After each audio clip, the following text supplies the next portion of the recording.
Bienvenidos al coro de La Voz de Córdoba, bienvenidos a este tiempo de tertulia, de análisis, de opinión, esta cita semanal que mantenemos con los lectores de La Voz de Córdoba, también con los televidentes de La Voz de Córdoba. En este caso, además, este coro vamos a compartirlo a través de nuestro canal de YouTube, independientemente de que, bueno, no pierde su esencia de podcast, que lo es.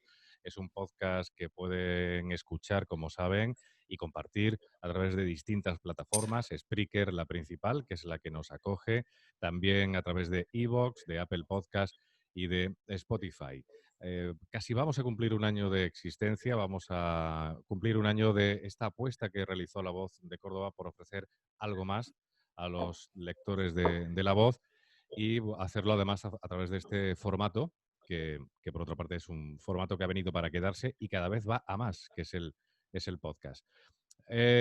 Esta semana, y saben los oyentes habituales que estamos dedicando, casi como no puede ser de otra manera, tanto a la crisis del COVID-19 como a todo lo que esto nos ha traído, pues esta semana vamos a seguir hablando un poco de esta crisis. Y digo un poco porque vamos a sobrevolar sobre la crisis, no vamos a centrarnos tanto en ella, sino en cómo nos ha afectado y cómo nos va a afectar, cómo nos va a cambiar. El título genérico que hoy convoca nuestro podcast es Cómo hemos cambiado, y entiendo cómo más vamos a cambiar en sucesivos meses, por muchos aspectos, no solo por el aspecto sanitario que nos ha obligado a cumplir una serie de normas profilácticas, de distanciamiento, de protección para evitar los contagios, que por cierto, y cada vez son más preocupantes los repuntes que nos llegan de distintos países y también en España, a pesar de la escasa información o no la completa información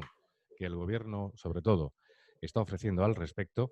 Como digo, no solo nos ha afectado sanitariamente, sino también, bueno, pues personal y profesionalmente. Y queremos traer hoy a nuestro podcast 3 puntos de vista más o menos distintos, porque cada uno de nuestros invitados pertenece a un sector diferente, está viviendo evidentemente la crisis desde una perspectiva no solo personal, sino fundamentalmente profesional distinta. Y eso es lo que hoy queremos compartir con los oyentes del Coro de La Voz de Córdoba. Vamos a saludar, y me voy a permitir, y siempre lo comento, el micromachismo, pero yo por romper un poco este pensamiento buenista y genérico que nos está contaminando, pues como digo, me voy a permitir el micromachismo de presentar a la, de momento, única señora que tenemos en esta sala, que es Almudena Villegas. Almudena, muy buenas, bienvenida, muchas gracias por estar con nosotros. ¿Qué hay? Buenos días, estoy encantada de estar con todos vosotros y bueno, y te acepto, muy aceptada el detalle elegante de presentarme primero. Eh, Almudena es profesora de historia, es escritora, tiene muchos títulos ya en el... ¿Cuántos títulos tiene? ¿Cuántos libros tienes publicados? Libros, pues casi 40, Casi 40, o sea casi que... 40, sí, sí, porque hay dos ahí cociéndose. Supongo que ha aprovechado el periodo de confinamiento para potenciar su labor como escritora. Hablábamos del formato podcast como una herramienta más dentro del mundo de la comunicación que ha venido para quedarse y que cada vez va a más. Y además Almudena es podcaster. Y tengo la tremenda fortuna de compartir con ella un fabuloso podcast que ya aprovecho para recomendar, que es Luxus Mensae, que es un podcast centrado en una materia que ella domina, o en dos, mejor dicho, dos materias que ella domina con pasión, la historia y la alimentación. Hablamos de historia de la alimentación en ese podcast y bueno, ya de paso aprovechamos y lo recomendamos, ¿no, Almudena? Claro, ya contemos a todos pues que ese podcast existe, ya que además tiene tanto éxito fuera de España, que espero también que aquí también, y en nuestra casa en Córdoba, pues también lo tenga. Es Ujú. verdad que llevamos ya una trayectoria con Luxus Mensa, ya una temporada completa, y además está a punto de acabar, ¿no?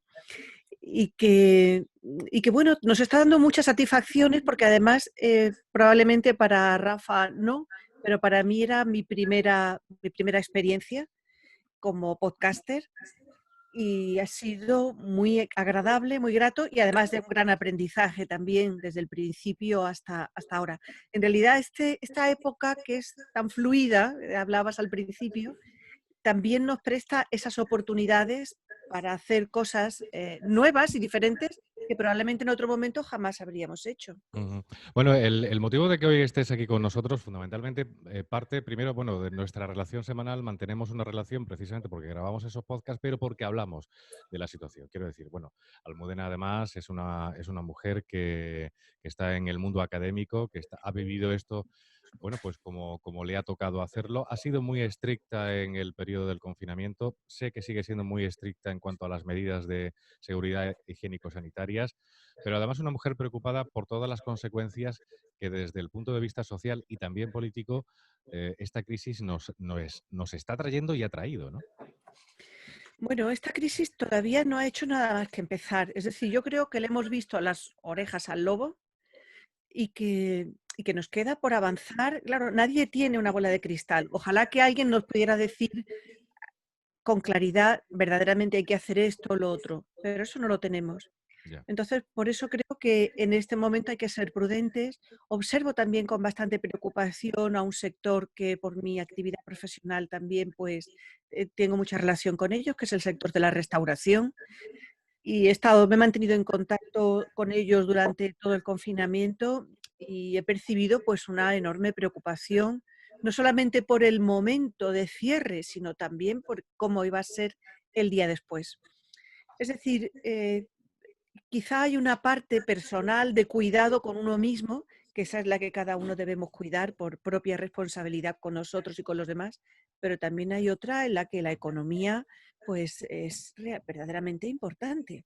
Ujú. Y ese equilibrio entre los cuidados personales y sanitarios, cada uno de nosotros, personales y por nuestra responsabilidad, se tienen que compaginar bien con que la economía se mueva. Es decir, yo no creo que haya que elegir entre una cosa y otra. Yo creo que, como siempre, hay que hacer lo más difícil, que es el equilibrio. Entonces, el equilibrio, por ejemplo, en el sector de la restauración y del turismo es tan complicado porque verdaderamente ellos tienen que mantener la distancia, hacer que la gente la mantenga, es decir, se enfrentan a un público que no saben quién es en cada momento.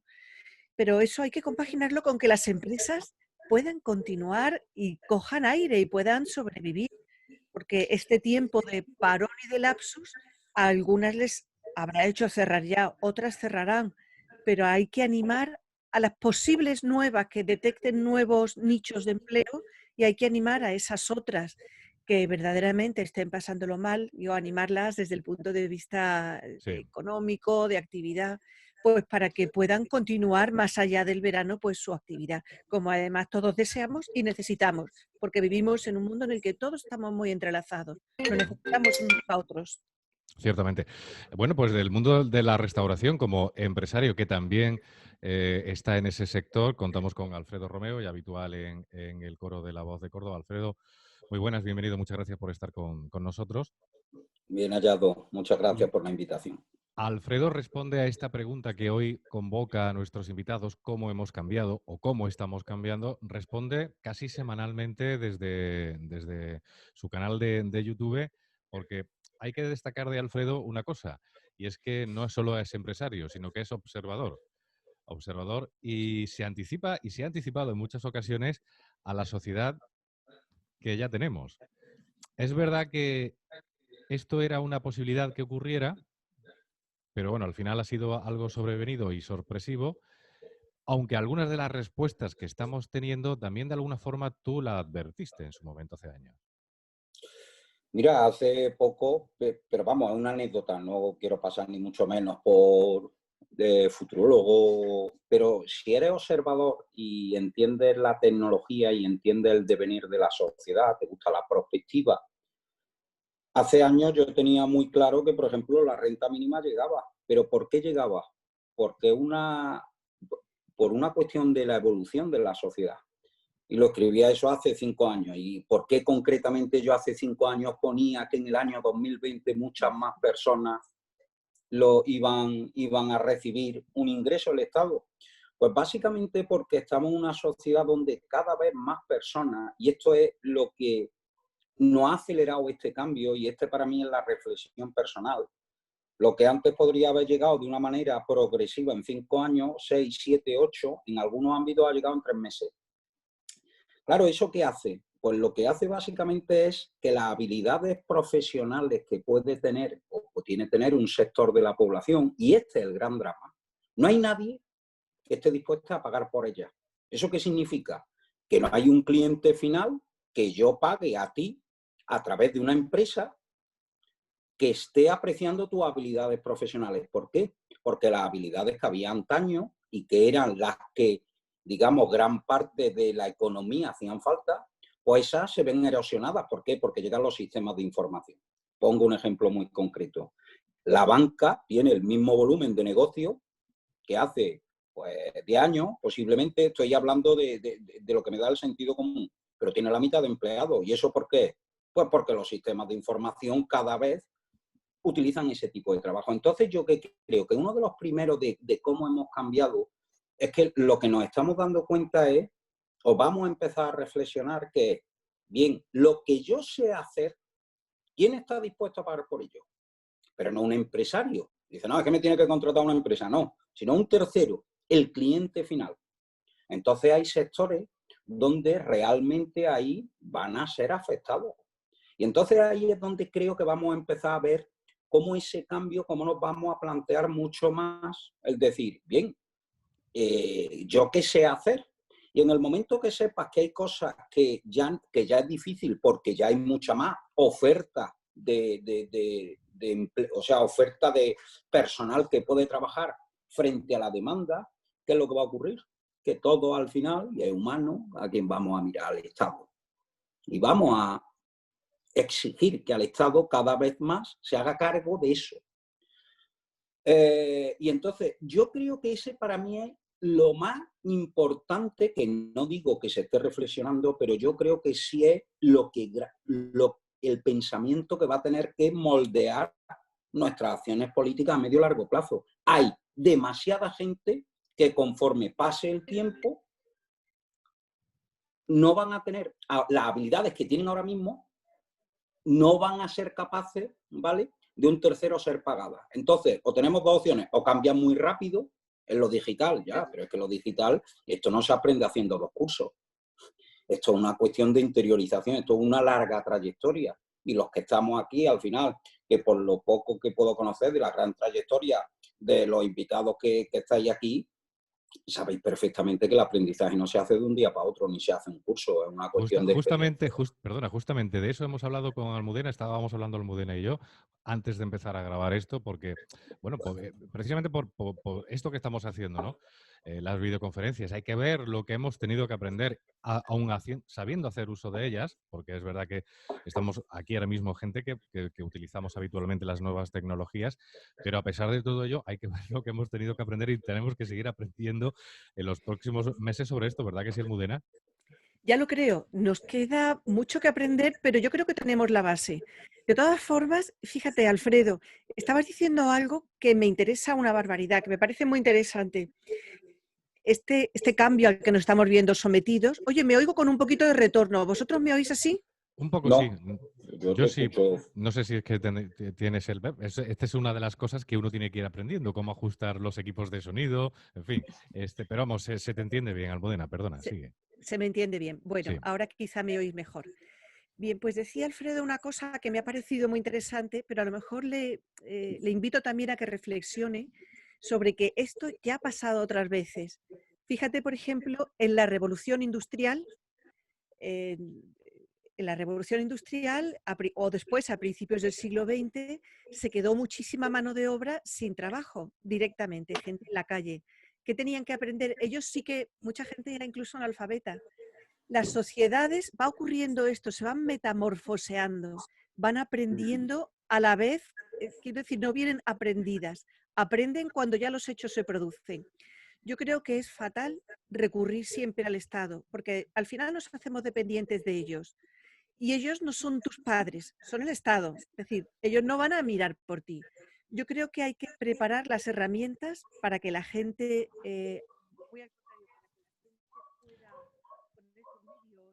Sí, ahora sí que hemos perdido el micrófono, no sé si... Bueno, Ahora, ¿me vamos... oyes ahora? Ahora te oigo, sí, Ahora, sí. ha ocurrido eso y por otro lado, Alfredo, ha ocurrido otra cosa. esa entrega de un dinero a la población ha ocurrido en otro momento histórico que conozco muy bien, que es en Roma. En Roma había una cantidad que se daba a la población a tal número, en la ciudad de Roma nada más, que había 350.000 perceptores de una pequeña renta que se daba cada día. Y fue tal problema que el emperador que Augusto detectó, bueno, pues que toda esa gente lo que creaba era un problema social extraordinario. Era el viejo pan y Pan circo, en el ¿no? circo, efectivamente, sí. Pan y el circo. Y entonces consigue que esas prestaciones se dejen, en vez de para 350.000, para 150.000 personas, que ya eran muchísimas. Y se detecta eso, un problema social impresionante y todos los problemas que yo conllevaba. Es decir, yo creo que al Bueno, final la historia también está para que... hombre, y nos alegra mucho tener a una historiadora con nosotros porque efectivamente la perspectiva histórica siempre, casi siempre se pierde o no se tiene en cuenta. Y con un problema añadido que estamos viviendo en estos días, que además se intenta manipular. O sea, queremos hacer de la Eh, historia algo a nuestro parecer, con ese fenómeno que se llama presentismo, pero además de todo esto, y esto requiere quizás un debate mucho más pausado, con una perspectiva ideológica de una nueva izquierda que pretende adaptar la realidad y la historia a sus Hombre, intereses, y esto, bueno, pues es quizás otro de los retos a los que nos enfrentamos. Permitidme que presente también a otro de nuestros invitados, que lleva el hombre ahí pacientemente esperando un rato, teniendo en cuenta que además se está zoonizando, creo, o ionizando, o fumigando la Como localidad se de, llame. la localidad de Encinarejo. Para mí hablar de Miguel Ruiz Madruga no es hablar de un político al uso. Cuidado.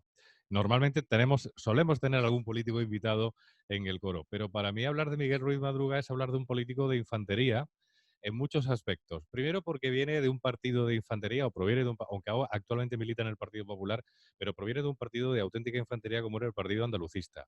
Ese espíritu andalucista, además, Miguel no lo ha perdido. Pero es que Miguel, para los que nos escuchen, que no conozcan Córdoba, es el alcalde de una entidad, una ELA que se llama, Entidad Local Autónoma, Encinarejo, anteriormente conocida como la Ciudad del Amor. Eso fue un pequeño chiste que tuvimos, pero actualmente no solo es una entidad local autónoma estupenda, sino que está, yo creo que muy bien regida, porque además ha sido elegido ya varias veces alcalde de Encinarejo, y él ama Encinarejo y ama a su gente y ama esta localidad pues como si fuera su propio hijo. Y a mí me gusta contar con políticos de esta talla, humana fundamentalmente, entre mis amigos y en este programa. Miguel, buenas tardes y bienvenido. Pues bien hallado, Rafa. Te digo una cosa, me está emocionando. Yo soy muy sentimental. Me saltan las lágrimas inmediatamente. Bueno, si quieres un Bueno, momento para llorar, te lo permitimos, sí. bueno, ya después lloro un poquito. Bueno, que muchas gracias por tus palabras, Rafa. Mm, Bueno, la verdad es que soy alcalde ya de varias legislaturas, ¿no? Y bueno, y es porque soy un enamorado de la política, ¿no? Yo me decía mi madre cuando entré en el primer consejo escolar y me decía, este niño apunta manera, ¿no? Este va a ser presidente del gobierno. Bueno, me quedan presidente de la ELA de Encinarejo, pero bueno, no está mal, ¿no? Siempre he tenido... Ya quisiera el presidente del gobierno. Sí, sí. He tenido siempre esa vocación política y he tenido el privilegio de, bueno, pues de poder ejercerla ya madurito, ¿no? Con 40 años, ¿no? Que yo creo que es cuando ya tienes hechas determinadas tareas de vida, ¿no? Que yo creo que es importante llegar a la política a cierta madurez, ¿no? Y con ciertas cosas resueltas, ¿no? Sí, ahora parece que hemos perdido un poco la comunicación. ¿Sí? Se nos ha Ahora, quedado. Ahora sí. yo creo que los políticos que solamente han pisado moqueta, que no conocen nada más de la política, ¿no? Y el entorno político, pues yo creo que pierden claramente la perspectiva de la realidad, ¿no? Y eso hace que se suelan tomar decisiones muy equivocadas, ¿no? Entonces, bueno, De hecho hoy no sabía si podías estar con nosotros porque a la hora que grabamos esto, sobre las 10 de la mañana en principio, estáis precisamente en pleno proceso de desinfección de nuevo de la localidad, de Encinarejo, y tú eres de los que te pones las botas catiusca el, sí, y vas con sí, o sea que... si es que, bueno, yo es que concibo la política de esta manera, ¿no? Es verdad que estoy en un entorno que eso lo permite, ¿no? Si fuera alcalde de Córdoba, pues eso no podría ser, ¿no? El otro día os pongo un ejemplo con uno de mis concejales, pues cogimos 2 máquinas cortacésped, le dijimos a nuestros jardineros, ponnos 2 máquinas cortacésped en la piscina que esto se nos está yendo de madre, ¿no? Y cuando a las 8 de la mañana estábamos los dos y los obreros del Profea decían, ¿qué hace el alcalde con el concejal aquí con unas botas puestas y cortando el césped? Bueno, pues porque había que hacerlo. Esto no le doy más trascendencia, ¿no? Es que había que hacerlo y lo hicimos, ¿no? Entonces, bueno, yo concibo la política así. Cuando tengo que estar en otro ámbito, pues lo estoy, ¿no? Lo bueno que tiene la política pequeña, ¿no? La política cercana, ¿no? La de un pueblo, pues como es Encinarejo, ¿no? De menos de 2.000 habitantes, ¿no? Se da también en tu caso, que profesionalmente pues perteneces al sector de la sanidad, con lo cual también es importante el apunte que puedas aportar en la charla de hoy. ¿Cómo hemos cambiado, Miguel? Sobre todo desde la perspectiva de alguien que tiene que gestionar una localidad como la tuya. Bueno, a mí me pasa un poco como Alfredo, ¿no? Nosotros intentamos anticiparnos, ¿no?, a lo que nos va a venir, ¿no? Intentamos ver las cosas a más largo plazo. Sé que en política no es siempre en el corto, ¿no? Pero yo creo que hay que tener una perspectiva más amplia, ¿no? A nosotros, lo que es la parte Bueno, luego pues si quieres parece hablar que un poco de... sí, yo lo que sí me gustaría es que pudieras encontrar un sitio donde hubiera un poco de mejor conexión wifi porque se nos queda la comunicación parada y la verdad es que, bueno, pues lamentamos no poder escucharte como mereces. ¿Cómo? Vale, pues es que estoy con la wifi municipal y eso es uno de los problemas que tenemos. Bueno, lo dice el alcalde, yo Y mira que tenemos ya fibra óptica, o sea que... ya, no, sí. Bueno, perdona, decías que quería, que Bueno, bueno, en tu caso, anticiparos dentro de lo posible, claro. sí, ¿no? Sobre todo en la parte económica que ya veíamos, pues la parte sanitaria, evidentemente nadie podía pronosticar lo que nos ha caído, ¿no? La pandemia del coronavirus, ¿no? Pero en la parte económica sí veíamos ya que, bueno, pues la economía se iba ralentizando y que, bueno, durante la legislatura problemas de caída de ingresos que iba a afectar evidentemente a la prestación de servicios públicos, ¿no? Y por eso, si os fijáis, bueno, nos adelantamos con la firma de un nuevo convenio con el Ayuntamiento de Córdoba, donde uno de los aspectos más importantes es que establecemos una cláusula suelo, ¿vale? La cláusula suelo es un mínimo de financiación, ¿no? Y eso que sonó raro, chirrió en el ayuntamiento, ¿no? Porque decía, bueno, el alcalde de Encinarejo, ¿por qué nos pide esto, no? Si es que para que se aplique esta cláusula tiene que haber una caída de ingresos de más del 20%. Bueno, pues la va a haber, ¿no? Es verdad que no provocada por el proceso que yo creo que se iba a producir más pausadamente, ¿no? De ralentización de la economía, no provocada en este caso, ¿no?, por la pandemia, ¿no?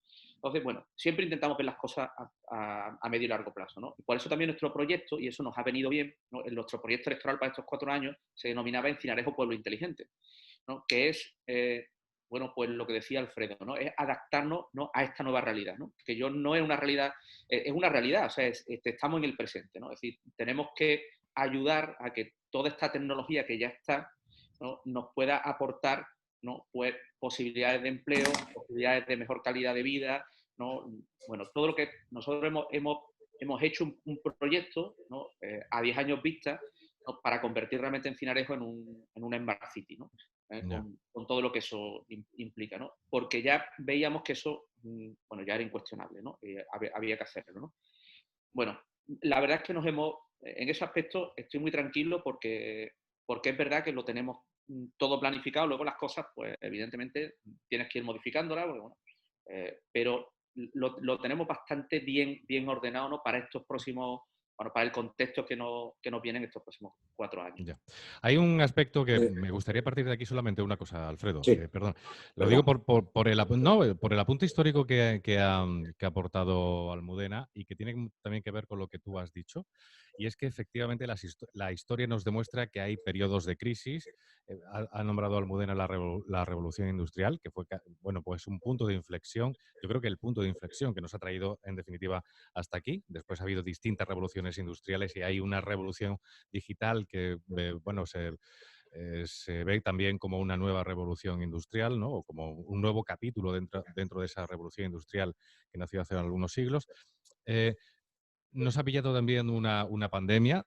la historia nos demuestra, la historia de la humanidad ya ha sufrido varias, y yo creo que en cualquier caso todo esto nos ha pillado, eso sí, afortunadamente, bueno, con un escenario que a pesar de las diferencias que se pueden establecer sociales y sobre todo de la gente que no está o no se ha enganchado o no es nativa digital al mundo que nos ha tocado vivir, pero todo esto nos ha pillado con el mejor de los mundos posibles. No sé si vosotros estáis de acuerdo o no. En España en concreto nos ha tocado con el peor gobierno posible. Esto también es verdad y yo lo digo ya así claramente, pero en cualquier caso, el reto que está suponiendo esto y que nos está modificando nuestros hábitos de vida y muchas más cosas, eh, no nos ha pillado mal dentro de lo que cabe. Es que yo creo que precisamente ahí, y uno con lo que comentaba antes Almudena, es que creo que aunque tenemos episodios que son similares, hay una enorme diferencia. Por ejemplo, con la Revolución Industrial Claro, que conozco. por supuesto. Pero es que esa es la diferencia, yo creo que es la que va a traer las consecuencias. Es decir, aquí el problema es que esto se va a producir de una manera acelerada y a la misma vez. Es decir, eso es la diferencia, por ejemplo, con la Revolución Industrial. El movimiento luddita empieza en 1818 en Escocia y se va ampliando durante el siglo XIX, y esa es la primera base, por ejemplo, una de las bases que tiene la constitución de los sindicatos actuales, o de los sindicatos políticos. Es decir, ahí están los orígenes.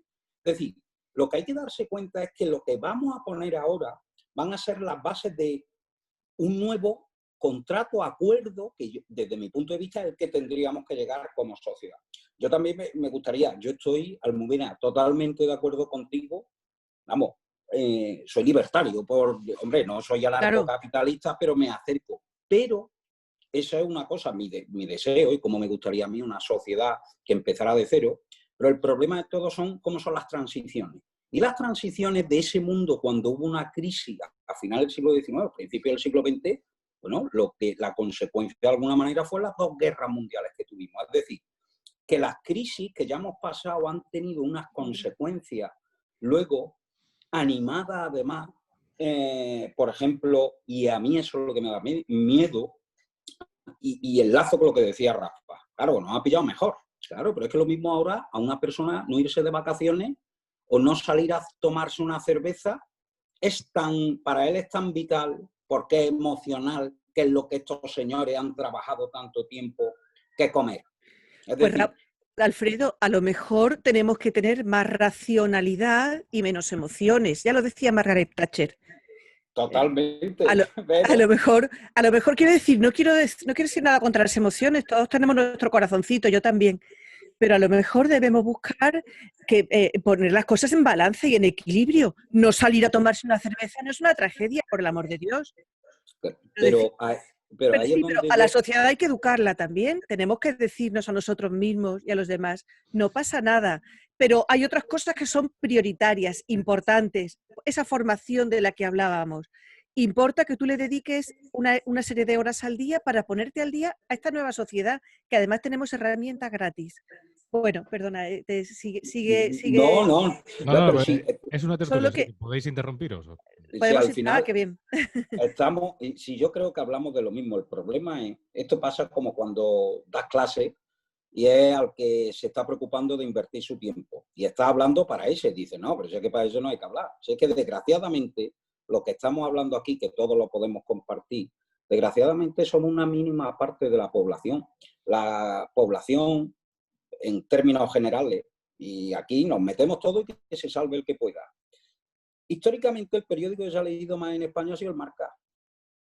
Luego, cuando tú coges, y estamos hablando de capacidad de elección, que tú entras en lo digital y tú puedes ver cuáles son las noticias más leídas. ¿Y cuáles son las más leídas? Pues son sucesos, siempre será así, deportes.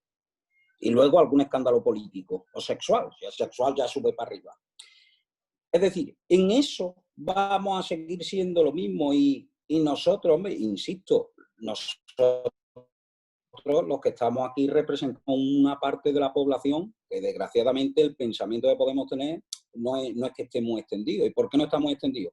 Pues porque se han encargado, entre otras cosas, de mantener eso de las emociones. La racionalidad nunca nos hubiera llevado a estar en la situación que estamos. Mira, lo decía una tuitera, y con esto termino. Una tuitera, María Blanco, decía, votasteis gestos, aquí tenéis los gestos. Es decir, lo que no se ha gestionado desde un punto de vista racional, como tú estás diciendo. Claro, ¿cómo va a ser? Nadie se muere por no salir a tomarse una cerveza, ¿o sí? O no. Te digo yo que Claro, nadie se no. muere por no tomarse una cerveza. Es decir, aquí hay una parte de autocontrol que yo creo que hemos demostrado que somos capaces de tenerla. Los españoles, efectivamente, no somos los ingleses o no somos los alemanes, somos pueblos diferentes con características distintas.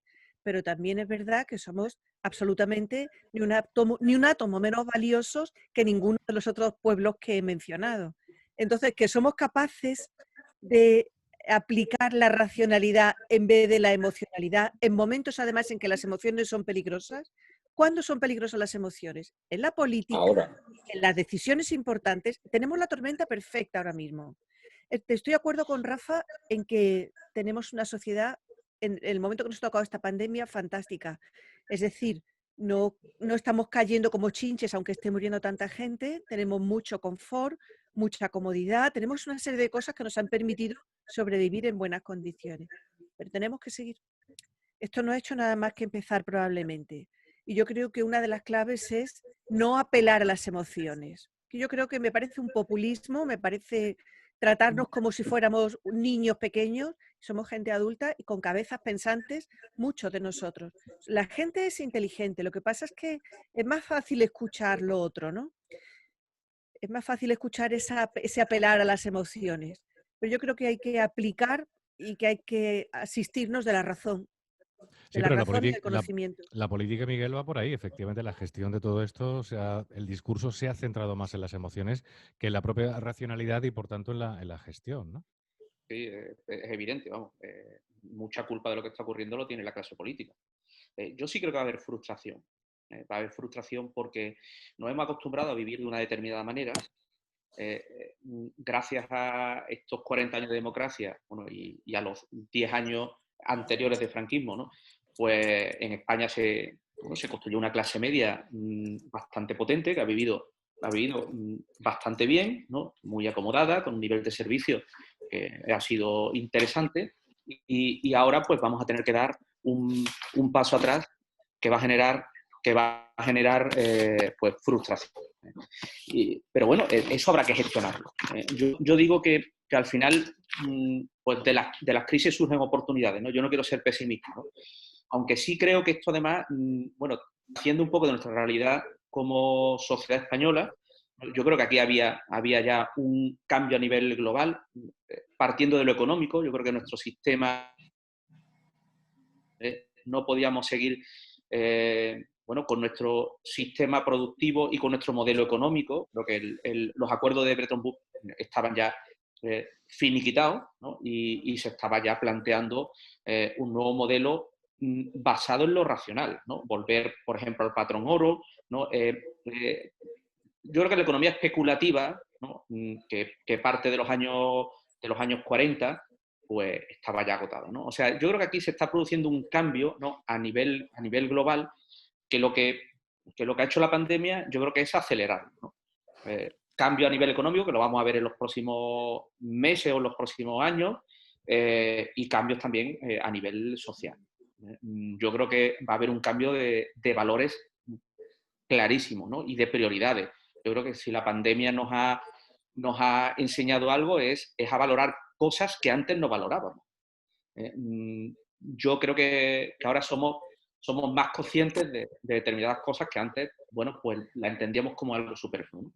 Yo sí creo que es un momento de oportunidades. Creo que va a ser un momento complejo de gestionar, y los políticos tendremos que estar a la altura, ¿no? Creo que hoy en día la clase política es más mediocre que la que teníamos hace bueno, años atrás, ¿no? Y eso sí me preocupa, ¿no? Pero yo creo que también es un momento de oportunidad. Bueno, está claro que no sé si vamos a salir apelado un poco de alguna forma, aunque haya sido tangencialmente al saldremos más fuertes, que a mí pues, personalmente me chirría, porque yo no sé vosotros, pero a mí me da la impresión de que no solo no salimos más fuertes, sino que hay un dicho popular, creo que en Córdoba, no sé si en el resto de España, hemos entregado la cuchara, en el sentido de que hemos depositado sobre todo gran parte de nuestras libertades en ese Estado al que antes se hacía referencia, que sea el Estado quien nos gestione esto, que sea el Estado quien nos solucione la papeleta, que sea el Estado el que me pague el ERTE, que sea el Estado, en definitiva, el que... Y a cambio de eso, permitimos que el Estado, eh, mm, por su cara política que es el gobierno, bueno, pues haya gestionado esto como se haya gestionado, nos haya privado de toda la información oportuna y necesaria, y como que efectivamente uno de los cambios que se ha producido en estos meses es que sobre todo el español medio ha depositado gran parte de su libertad en la gestión del Estado y esto para mí es preocupante. No sé si vosotros Pero lo veis así o no. Sí, sí, sí, yo estoy de acuerdo Sí, sí, contigo. totalmente. Sí. mira, desde hace 10 años, no recuerdo, la he intentado buscar, pero no la encuentro. Hubo una encuesta en Andalucía, hace unos cuantos años, no 10, unos cuantos años, en las que se preguntaba una cosa específica y lo que nos denotaba eso que tú estás hablando. Se preguntaba si los andaluces estarían de acuerdo en quitarle al que tiene más, aunque hubiera hecho más mérito, es decir, quitarle por encima de lo justo, y si estaban de acuerdo con esa política si tuviera que llevar a cabo. Más de la mitad de la población estaba de acuerdo. Es decir, ¿eso qué significa? Pues significa básicamente que nosotros somos un pueblo y los dos que somos liberales ponemos que jorobar, porque eso es lo que hay. Es que somos un pueblo que ha externalizado su responsabilidad Sí, a un ente. Sí. Y así, sí, sí, claro, mira, os voy a dar dos datos. Os voy a correcto. dar dos datos. España, desde el punto de vista del voluntariado, nosotros nos encontramos, creo recordar, el 14% de España frente al 30% de la media. ¿Vale? Perdón, en las donaciones. Es decir, frente a la media que dona ONG, un 30% de la población, en España solamente un 14%. ¿Por qué hay esa diferencia? Pues porque nosotros tenemos entendido y lo tenemos asumido que el que tiene que ayudar no somos nosotros, es otro, es el Estado. ¿Por qué? Porque para eso pago impuestos, pero nadie se plantea realmente, oye, ¿yo qué aporto a la sociedad? Porque si se lo aportaran, muchas veces, muchos estaríamos en términos negativos. Le decía, oye, pero ¿yo por qué estoy exigiendo lo que si yo no estoy dando nada? Usted está cumpliendo con 4 años, usted está estudiando su carrera en 4 años. El coste de una carrera universitaria en España, anual aproximadamente son 10.000 euros. Si tú multiplicas por 4 años y la gente está a 6, estamos invirtiendo en cada universitario una media de unos 60.000 euros. ¿Se está exigiendo algo? Claro, es lo que os digo, es 60.000 euros de media. Entonces tú dices, ¿el Estado está exigiendo algo? ¿Estamos exigiendo? Yo creo que das la clave, con ese ejemplo me parece muy bueno. Yo creo que la clave está, Alfredo y Rafa, en la responsabilidad. En la responsabilidad no de un Estado sobre nosotros, sino en la de cada uno de nosotros. Claro. Y somos un pueblo mal educado en ese sentido. Mal educado. En general, España, ¿eh? Somos un pueblo que no se ha educado en eso. Se ha educado en nos lo merecemos, tú te lo mereces, no pasa nada, aunque no hayas hecho nada. Y no nos lo merecemos, a priori, nos lo tenemos que merecer. Esa es la diferencia que nos puede hacer más fuertes. A mí, efectivamente, esa cosa de saldremos más fuertes, pues sí, saldremos mucho más fuertes, pero 40.000 personas menos o 30.000 o las que sean. Eso es triste, ¿no? Sí. Con ese paréntesis. No todos saldremos, ni todos saldremos más fuertes porque también quedan muchos enfermos. Ojo, que la gente después se queda muy cogida, ¿no?, con esta enfermedad. Pero podemos salir mejores si realmente reflexionamos que no es un problema, lo que decías al principio, pues no salir a tomar una cerveza o no coger un año de vacaciones, porque no es posible, porque no hay economía, por evitar que la gente se entrampe y hagan estas cosas y después las economías se debiliten más. Por eso te decía que yo creo que es el momento de la reflexión, es el momento de pensar qué queremos para nosotros mismos en lo individual, pero también en lo colectivo, ¿no?, como país, como ciudades. Creo que esa es la clave, responsabilidad. Yo creo que no vamos a salir más fuertes, vamos a salir distintos. Lo que sí creo que también es momento de oportunidades. Yo creo que todas las crisis generan oportunidades. Vamos a salir distintos. Yo creo que aquí, a mí me preocupa mucho cómo va a afectar esto a la clase media. Muchísimo, ¿no? Ya la clase media viene tocada de la anterior crisis bueno, y cuando hay menos clase media, pues hay menos libertades, o sea, eso genera un entorno social muy distinto, ¿no? Y a mí eso me preocupa, ¿no? Y me preocupa que ahora mismo pues, la dirección de este país, que se llama España, pues no está en las mejores manos, ¿no? Y nos van a llevar por un camino, yo creo que equivocado. O sea, yo lo que decís todo lo comparto. Yo creo que aquí hace años que la responsabilidad individual la hemos abandonado, ¿no? Y cuando nos ocurre algo, pues siempre el problema es de otro, ¿no? O derivamos la responsabilidad. Y eso es años de haber sembrado mal. Yo creo que ahí la clase política ha tenido muchísima responsabilidad. Yo en mi entorno, que es el entorno sanitario, nos podéis imaginar a veces, ¿no?, el nivel de exigencia que ya llega a ser irracional, ¿no? y además inasumible, ¿no?, que hemos tenido que gestionar durante estos últimos años, ¿no? Puedo poner muchísimos ejemplos, ¿no? Y eso lo trasladamos a cualquier parte, a cualquier aspecto de la sociedad, ¿no? O sea, hemos tenido una sociedad, porque la hemos formado así, una sociedad voraz, que ya no tiene ningún límite, ¿no? O sea, todos los derechos y muy poquitas obligaciones, ¿no? Y eso, en estos momentos, la verdad es que ese modelo de sociedad no nos beneficia, ¿no? Porque va a haber muchísima frustración, mucha frustración. Por eso, para mí, uno de los acuerdos, de los grandes acuerdos, yo creo que hay que llegar para mí es, oiga ustedes, ¿cuál es el rol de lo público y cuál es el rol de lo privado? Y hagamos una tabular, o sea, hagamos una línea clara. Ya, yo soy una persona hiperemprendedora. Os puedo asegurar que cuando empieza a rascar, dice, no, ahí está lo público, no puede.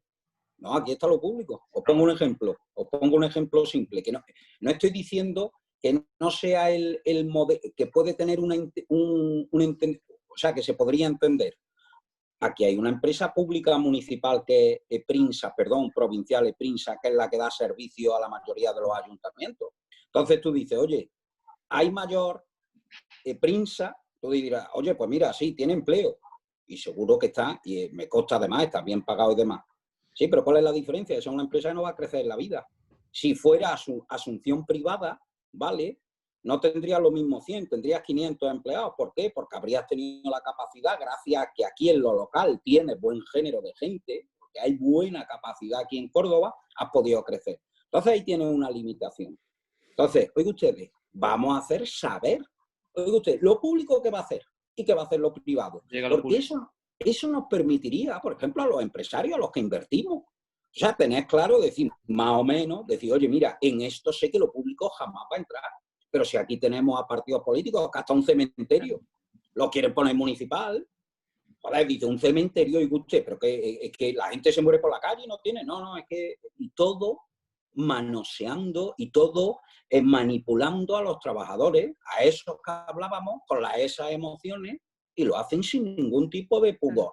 Y eso es lo que hemos tenido. Y Córdoba, bueno, ha sido un ejemplo, y sino que se lo digan a la que lo conocerá muy bien Miguel, lo de la atención a domicilio. Habrá mayor demagogia, mayor sinvergonzonería de engañar a la gente para tener votos y para prometerle un sueldo que no se puede pagar. Os voy a dar un dato. Aquí en Córdoba nos estábamos gastando aproximadamente, me parece que eran unos 15 millones de euros en ayuda a domicilio el ayuntamiento y atendemos a 1.000 personas. Entonces, es que, fijaros, 15 millones de euros para 1.000 personas y usted encima aprieta más. Usted lo que quiere es que a usted le pille dentro y usted no quiere justicia social, usted quiere beneficio particular y usted lo sufra. No. Claro, así es. Y entonces, a mí eso... Hay que decirlo sin vergüenza. Para mí, eso es lo que hace que, porque los políticos, y ahí estoy más que de acuerdo con Miguel, y de muchos años vengo criticándolo, ahí es donde la clase política mediocre, especialmente en la década del 2000 al 2010, mediocre, que se han puesto todas las bases de lo que tenemos ahora, de tener una administración pública hipercargada, que es lo que nos daña, en parte es lo que nos daña. Vosotros sabéis lo que es y hablar con... Alfredo, es que pagar Sí, por triplicado, no, te hago un pequeño paréntesis, pagar sí, por claro. triplicado a esta clase política que supone un lastre económico brutal, porque antiguamente los alcaldes es que los pobres no cobraban nada. Los alcaldes pequeños de las localidades pequeñas, todavía yo creo que muchos siguen sin cobrar nada. Es que yo creo que tenemos un lastre brutal. El ejemplo lo ha puesto Miguel. Aquí hemos llegado, os pongo otro pequeño ejemplo, la época de Franco, que para algunas cosas también estaba, ¿vale?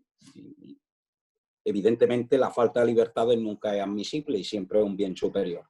Pero sí tenemos que aprender de muchas de las cosas que se hacían. ¿Sabéis quién tenía la llave de la Torre de la Malmuerta? La tenía un vecino. No había un funcionario público, la tenía un vecino. ¿Por qué? ¿Quién va a querer más la Malmuerta? ¿El vecino que vive allí al lado? ¿O un funcionario que bien ha hecho unas oposiciones o ha entrado de la manera que haya entrado?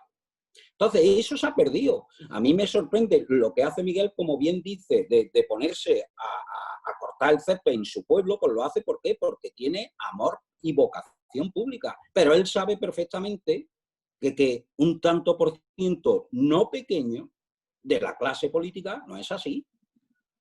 Y eso los ciudadanos lo hemos sufrido. Y entonces eso es lo que muchas veces dice, oye, vamos a ver si hacemos tabula rasa, pero todos. Una cosa que no me gustaría que acabara hoy el coro sin... Se ha apelado a las emociones, se nos ha apelado a las emociones, se ha hablado de esto aquí, pero curiosamente, yo no sé si vosotros lo notáis, hay una gran insensibilidad por otro dato que se ha aportado, que es el de los fallecidos, ¿no? El de ver a los fallecidos como meramente cifras que bailan. Y sobre todo, una de las cosas que a mí particularmente más me preocupan, siendo como es tan emocional y tan solidaria, entre comillas, esta sociedad, que salía puntualmente a las 8 a aplaudir a los sanitarios, cómo han fallecido tantísimas personas mayores, cómo casi se ha ido una generación entera en esta crisis y a nadie le ha importado. Al final la discusión está en quién gestionaba o no, quién gestionaba las residencias de mayores. Y a esto estamos asistiendo con me da la impresión, absoluta indiferencia por parte de la sociedad. Yo no sé si vosotros lo notáis también así o no. Hombre, yo lo percibo perfectamente y además me preocupa ese tema de, no, aquí salimos todos y felices y como si nada. Si una cosa así es que lo que ha pasado es histórico, es gordísimo, no es motivo para la reflexión, es que somos una sociedad perdida. Es decir, esto tiene que servir para que reflexionemos, para que los cambios que están ahí los pongamos de nuestra parte y para que verdaderamente provoquemos ese cambio que ya está aquí, que necesitamos, ¿no? Pero esa reflexión se está produciendo, Miguel. Te he visto que habías pedido. Yo creo que sí, sí. Algo que claramente. Hombre, yo creo que la sociedad española está partida, pero hay una parte de la sociedad española muy consciente de lo que ha pasado, ¿no? Con un dolor en el alma, ¿no? Por esas 40 y tantos mil muertos, no 27.000 como está dando el gobierno, esos 40 y tantos mil muertos, ¿no? Y que yo creo que cuando pase esta fase de duelo en la que estamos, sí tendremos que analizar claramente los porqués y pedir responsabilidad. Porque no podemos ser la economía, bueno, estamos dentro de las principales economías mundiales, ¿no? y que bueno, hayamos tenido que vivir el drama de 40 y tantos mil muertos, ¿no? Cuando además alardeábamos de tener uno de los sistemas sanitarios mejores del mundo, ¿no? Habrá que ver, ¿no? Hombre, a mí me preocupa que el presidente del gobierno declarara el luto nacional hace 3 días. Por ejemplo, sí. O sea, me parece muy preocupante, ¿no? Porque la indolencia parte en primer lugar del presidente del gobierno, ¿no? Nosotros declaramos luto pues 15 días antes de que lo declarara incluso la Junta de Andalucía, ¿no? Entendíamos, ¿no? Que ya 8.000 muertos eran suficientes, ¿no? para que la administración pública, ¿no? Declarara el dolor por esos 8.000, ¿no? Era suficiente, no había que esperar a 20.000 ni a 25.000, ¿no? Ahora, yo sí creo que hay que ver, y yo creo que hay que empezar, ¿no? A analizar los porqués de esos 47.000 muertos. Yo lo tengo muy claro, ¿no? Lo tengo muy claro, los errores que se han cometido, o sea, la negligencia o la negligente gestión de este gobierno, ¿no? Que ha antepuesto la agenda política, ¿no? al problema sanitario tan grave que ya se sabía que existía, ¿no? Y habrá que pedir responsabilidades. Sí, Hombre, Alfredo, Ya, pero eso se queda en agua de borrajas, porque ¿quién le pide responsabilidades? Que, ¿sabes? Es un gobierno irresponsable Es un gobierno irresponsable. Es para mí es una Entonces, sociedad... ojalá que Perdón. nos pudiera, ojalá que, no, estamos de acuerdo, me parece todos, sino yo creo que es un gobierno irresponsable, Sí. que no nos merecemos de ninguna forma y que, bueno, veremos a dónde deviene todo esto, porque cada vez además la carga que imponen es mayor. Y eso es serio, ¿eh? No solamente el luto por los que se han ido, que ya he dicho que me apena extraordinariamente, sino lo que nos espera en eso que os decía antes, que me parece la tormenta perfecta. Pues, Sí, Alfredo. aquí, en ese sentido, bueno, no solamente es que nos haya pillado un gobierno, es que irresponsable para mí es hasta bondadoso el adjetivo. Sí. Es decir, es bondadoso, este sí. gobierno es que, no sé, a mí se me acabaron los adjetivos. Sí. Cuando en marzo, cuando estaban metidos en la vorágine de entender la información cada minuto, cuando te estabas dando cuenta, dices, pero qué manera de manipular, o sea, qué manera de cambiar todo, qué manera, pero fijaros hasta dónde ha llegado, que tenemos un señor, que es Simón, donde tiene a millones de personas idolatrándolo cuando es la mayor, y perdonadme, porque tampoco encuentro, es la mayor cagada que se puede cometer tomando decisiones. O sea, no hay otra más grande, un epidemiólogo no puede cometer otra que no sea esa. Es decir, ha sido un desastre, lo peor. Entonces, si lo peor peor. dice ante eso, tú has fallado, pero ¿cómo se puede idolatrar? Y ahí es donde te das cuenta que no es que sea un gobierno irresponsable. Tenemos una sociedad irresponsable. Claro, encuestas dicen, si el 30,2% que vi ayer una encuesta sigue diciendo que va a votar a este gobierno, no al PSOE, no dicen es a este no he gobierno. visto esa encuesta, qué barbaridad. Pues salí ayer, no me la creo, no me la creo. No, la del año... No creo que fuera CIS, yo creo que la vi ayer Pero bueno, sí, la de Tejano. Que hay un tanto por ciento tan grande todavía de personas que estén dispuestos a dejar que el rumbo y el destino de gran parte de cómo van a vivir esté en manos de estos impresentables, porque no son presentables en ningún lado. Yo como Groucho Marx, ¿a quién presentarías tú, Pedro Sánchez? O sea, ¿tú en qué ámbito profesional llevarías un personaje como Pedro Sánchez? A nadie, de hecho no conoce el ámbito profesional. Él no lo ha contratado nadie en la calle nunca. Gran apunte ese. Claro. Estamos en los minutos finales. Muy bien. ¿Os da miedo salir a la calle? ¿Ha cambiado también esto? Los psicólogos advierten de que una de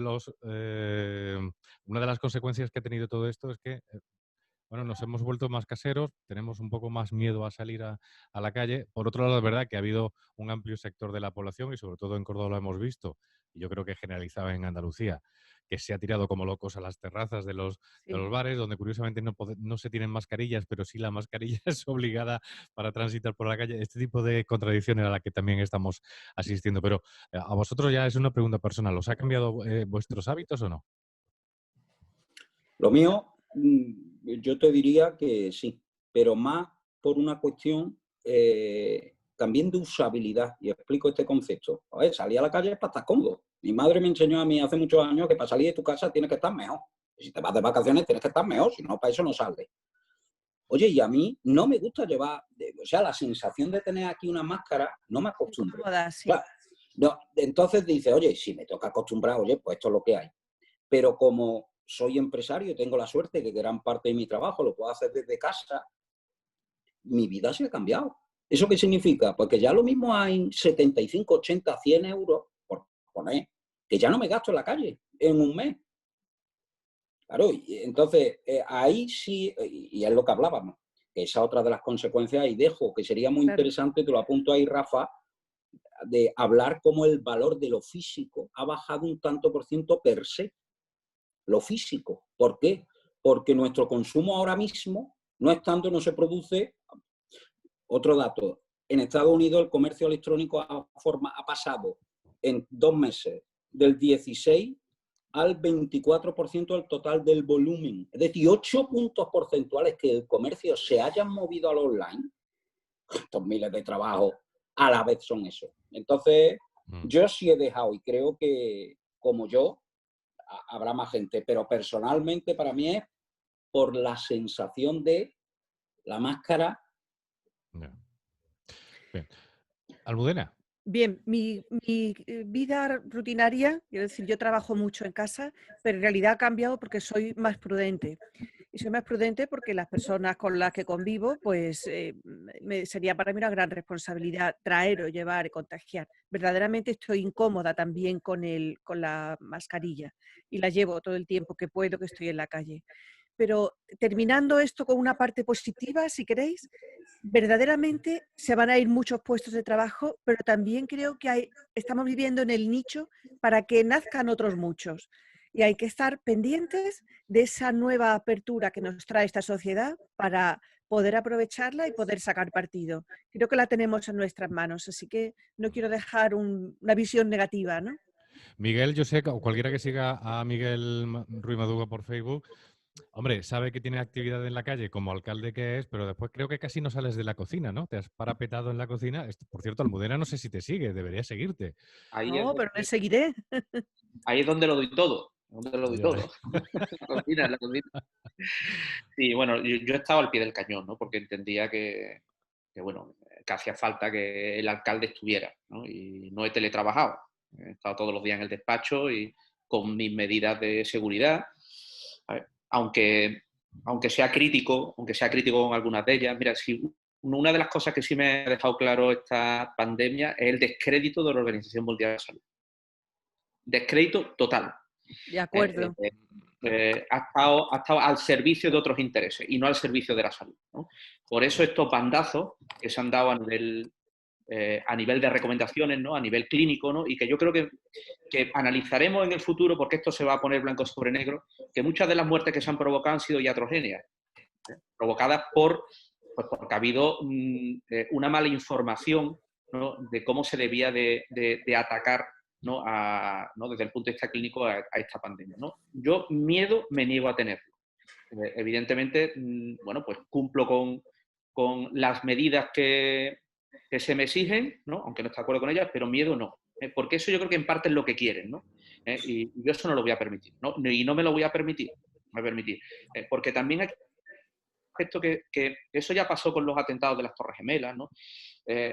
Al final esto de cambiar libertad por seguridad, yo me niego a entrar ahí, ¿no? Yo me niego a entrar ahí. Y yo quiero perder libertades no por evitar los problemas sanitarios de la pandemia. O sea, yo creo que, y Almudena yo creo que lo decía antes, ¿no? Que estamos en ese difícil equilibrio, ¿no? Que Sí. yo que me considero liberal, y otro día deberíamos de reflexionar de lo que ha dicho Alfredo, ¿no? Sobre lo público y lo privado, ¿no? El peso que debe tener lo público, ¿no? Sobre lo privado, ¿no? Y dónde debe estar lo público y dónde no debe de estarlo, ¿no? Porque de ahí sí nos va a condicionar el futuro, ¿no? Yo creo que tenemos un Estado hipertrofiado, ¿no? Habría que entrar muy en debate, ¿no? Sobre las duplicidades o triplicidades o sobre lo que se llama la grasa de la administración, ¿no? Dónde tenemos que reforzar la administración pública, ¿no? Y dónde tenemos que quitarnos carga de la administración pública. Pero bueno, en definitiva, a la pregunta de Rafa, miedo no. Es verdad que me ha cambiado algún hábito de vida porque te cambia, me siento muy incómodo, y aunque soy personal sanitario y estoy acostumbrado a ello, me siento muy incómodo tener que ir ¿no? con la mascarilla, muy incómodo. Me siento muy incómodo no pudiendo abrazar, no pudiendo tocar y no pudiendo besar, porque soy mucho de tocar, abrazar y besar. Pero bueno, quiero intentar llevar una vida lo más normal posible. Y además huyo del eufemismo a la nueva normalidad. No, aborrezco, Lo ¿no? Estos odio, lo eufemismos. odio. Yo quiero volver a la normalidad, no a que Yo, esto de nueva normalidad. eso. Pero es que daos cuenta de una cosa también, es que la nueva normalidad, y con esto casi vamos a acabar, forma parte del discurso o sea, muy pegado a la ideología que tenemos en este gobierno. En este gobierno social comunista interesa tener una nueva normalidad porque el comunismo, por otra parte, lo que siempre ha querido es crear una nueva realidad y crear un nuevo hombre, y en esto tiene una oportunidad de hacerlo. Claro. Entonces, el peligro de la nueva normalidad para mí está en ese trasfondo ideológico que tiene. Claro, Yo no sé si vosotros lo veis así o no, claro. Sí, claramente. Ellos están utilizando esta crisis, ¿no? Para llevarnos a donde nos querían llevar. Evidentemente, Pablo Iglesias, bueno, ya todo lo que pensaba lo ha publicado. Es decir, que es que no nos sorprende, ¿no? No nos sorprende que esté en el CNI, no nos sorprende que hable ahora de... Pero, Miguel, es terrible que un personaje de pandereta, que ya eso sabéis quién lo dijo, lo tengamos de vicepresidente. Sí, Esta es la peor broma que se nos podía haber ocurrido, como de una Pues, película. Perdona, que te he yo, interrumpido.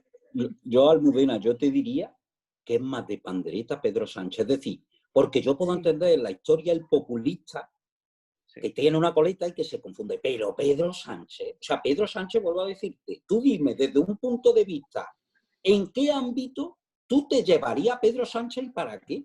En ninguno, yo lo echaría de mi casa. Bueno, en este... Pero por No eso, dejaría entrar ni en mi casa, ni en mi empresa, ni en ningún sitio. Al coro no lo vamos a invitar, eso que no os quepa duda. Seguramente no No. quisiera venir, pero desde luego nosotros no lo vamos a invitar. Ha sido un placer compartir con vosotros estos minutos de podcast, estos minutos de radio y de tertulia en esta cita semanal que tenemos con La Voz de Córdoba, porque entiendo que además, bueno, se dicen las cosas como hay que decirlas, con la mesura y el fondo que hay que decirlo, y además con el conocimiento, que es lo más importante, porque también nos venden que estamos en la sociedad del conocimiento, pero a veces tengo yo mis serias dudas al respecto. Almudena Villegas, ha sido un placer. Muchísimas gracias por estar con nosotros. Enhorabuena por ese máster de la historia de la alimentación que en breve vas a iniciar en la Universidad Complutense. Sí, Yo creo que el es primer una muy... máster totalmente online, además, para todo el mundo. Enhorabuena por ese trabajo. Alfredo, también muchas gracias por contar contigo y permitirnos tu presencia aquí una semana más en el coro. Han salido temas que vamos de verdad a retomar en próximas ediciones y si podemos hacerlo físicamente mucho mejor. Y os agradezco muchísimo el que hayáis tenido unos minutos de vuestro tiempo, como con Miguel, que me consta que hoy quería estar pendiente del proceso de limpieza de Encinarejo, pero que al final ha tenido unos minutos para estar con nosotros y te lo agradezco enormemente, Miguel. Muchísimas gracias. Muchas gracias. Llegamos al final de este Un abrazo coro. a todos. Un abrazo. Llegamos al final de este coro, siempre recordando que es posible, entre otras cosas, gracias al patrocinio del restaurante Puerta Sevilla, que nos hace posible que podamos estar cada semana con todos los lectores, televidentes y oyentes de La Voz de Córdoba. Muchísimas gracias y hasta la próxima semana.